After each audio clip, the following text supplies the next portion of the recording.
Hello, this is Lori Michelle, the Moshiach, today with commentary.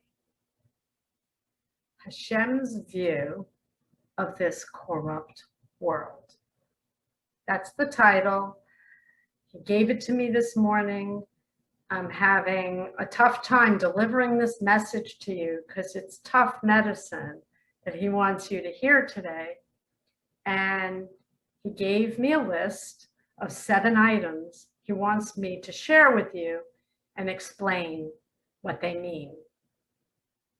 I'm just going to go through the list and give you a brief explanation about each item. Number 1, Hashem says this world is survivable, not livable. That might surprise some people.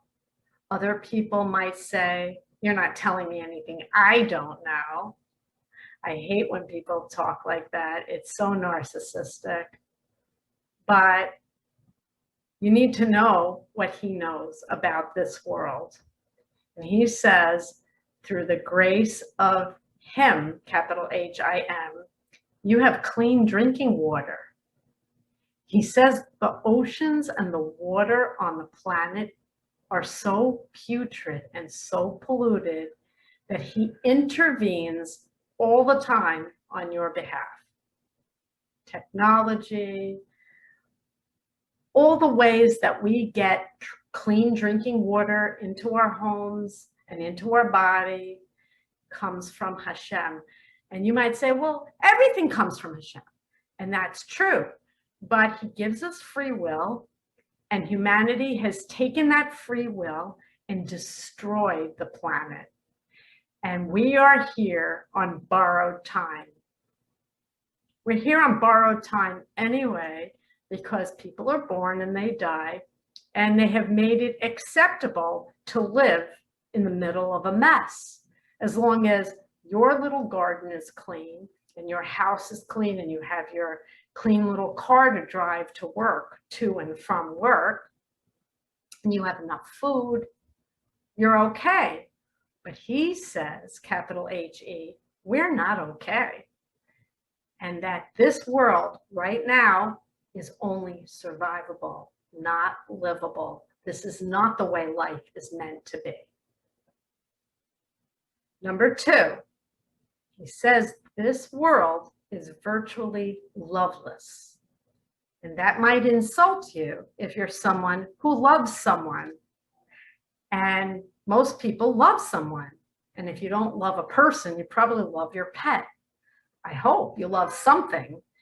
But he says love in this world, in the physical world, with no memory of Shemayim, where you come from, he says becomes very ego-driven, and love isn't pure.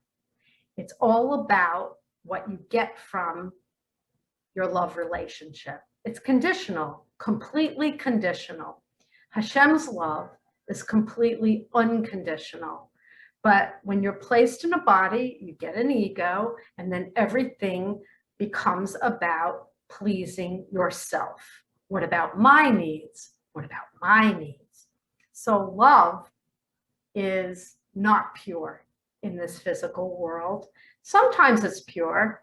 The love a parent feels for a child often is pure, but it wiggles in and out of whether your child is making you proud of them.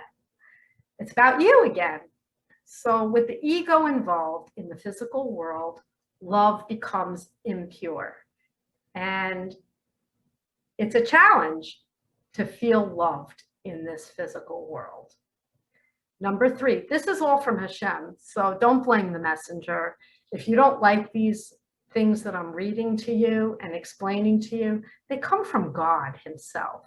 And you may not realize that I'm telling you the truth. A whole slew of you are starting to wake up and understand that this is true.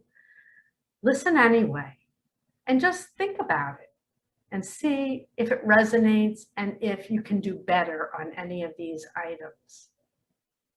So after this world being loveless, number 3, he says, This world is filled with falseness and play actors. And I see it all the time. People role playing. And it's also an outgrowth of being a physical person with an ego. And you learn very young that you watch people and you model them and you behave like them. You're play acting. For example, you could be in high school and you see a really popular girl with lots of friends. So you start to act like her and stand like her and do your hair like her. And you want to be like her because you want more friends. Do you follow? This is play acting, falseness, not being true to yourself. Being true to yourself is where you come from. You can really only be yourself. But in this physical world, there are lots of demands put on you. Your parents put demands on you, your teachers, your coworkers. And so you learn to play act to please others. And you're not true to who you really are, yourself. So number 4 is narcissism is the new norm. That's what he says, he sees, and I see it also. I see through his eyes and he looks through mine, and we watch together how people are very narcissistic. They care about themselves, their well-being, their self-interest comes first, and everybody else comes second. And you might say, not you, not me, I'm not like that. And you may not be like that in every single moment, but when push comes to shove, you look out for number 1, yourself. I see it all the time, and I'm not bashing you in the head. I'm trying to reveal to you what Hashem, the King of the universe, sees, and I see as well. The other person in front of you needs to become number 1. And the first thought should be, what can I do for you? And after you, I get satisfied. It's a whole nother video about how not to be a doormat and consider the other person first. But Hashem says, number 4, this world is very narcissistic and it needs to be reversed. It needs to be outward, about you first, me second. Number 5, I see this also. He says this world is filled with sparklers and glorious potential. Sparklers meaning you, whoever you are, sparkle godliness all the time.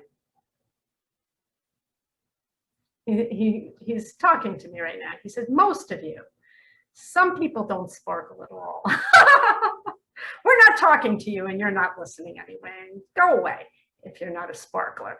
But most people sparkle godliness. You smile, you know how to be generous, you give to charity, you go to church, you go to shul, synagogue, you love your kids, you sparkle. But the challenge is that you don't sparkle in every single moment, meaning people all over the world are sparklers and not flames. And that's what we need to become. We need to be flames of godliness, not sparkle. And then in the next minute, what about my needs? You burnt my toast. How dare you? You know what I'm saying, right? I hope you know what I'm saying. We need not sparklers, candles, flames of God. That leads to number 6. This one, I'm sorry, people, I don't see it, but this is what Hashem, the King of the universe, sees. God contends you will bring redemption. Yesterday, I posted that he says the road to redemption will begin next year, Shemitah, the Jewish year, not the secular year. 5782. He says it's going to start next year. He says you're going to redeem the world, and that more than half of humanity is going to step up to this occasion and bring world peace in this generation. And you know what Mashiach says? Show me. Show me. There are lots of people who want world peace, but the way to peace is to have the courage to listen to this list and find those flaws in yourself. Are you willing? He says several of you who listen to me are willing. God bless you. You are, wow, sparklers, practically flames. He said, don't go that far. Sorry, I want to. I want you to win. But he says, you will, most of you, not all of you. But I don't see it. I just don't see it. I see sparklers. I see a handful of you. I don't see millions and billions of you doing this. So I listen to him and I believe him. I believe in the unbelievable. He makes me believe that humanity will rise to the occasion and heal this world. And he's shown me in visions so I can see it happening. It feels like I'm there, but I look around this world and I see number one, this is survivable. It's not livable. So number 7, he says, only Mashiach and Hashem, him and me. We are the only two who run on love. That's my charity for world peace, running on love. And the world doesn't really understand what I mean when I say I run on love. It's the only reason I'm doing this. I'm not doing it for money. I'm not doing it for thumbs, applause. I'm not even interested if you like me. I want you to like me. I'm not doing this for any other reason than I love my kids.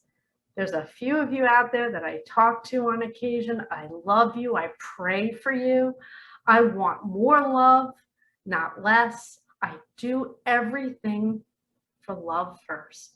Love floats my boat. It's a real energy. And without love, I don't even want to exist.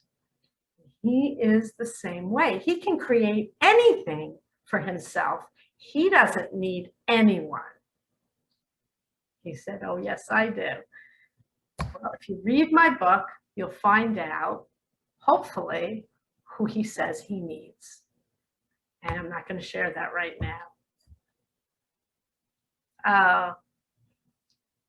He says he needs his Shekhinah. So read my book and find out who Shekhinah is and how we're supposed to come together, read this book, learn Torah, and heal the world one person at a time so that this world becomes livable, not survivable. Loveless is not even a word in our vocab anymore. A loving world where everyone runs on love. There's no play actors. There's genuine people who love and burn like a flame of God all the time. He says it's coming. He's shown it to me. And you look marvelous. I can't wait. I hope you hung out till the end of this video. And if you haven't bought my book, please do it. Let's do this. I don't even want to wait until next year. I want to do it now. I'm ready. I'm ready for world peace. Are you? Some of you are saying, yes, I am. God bless you. I am too.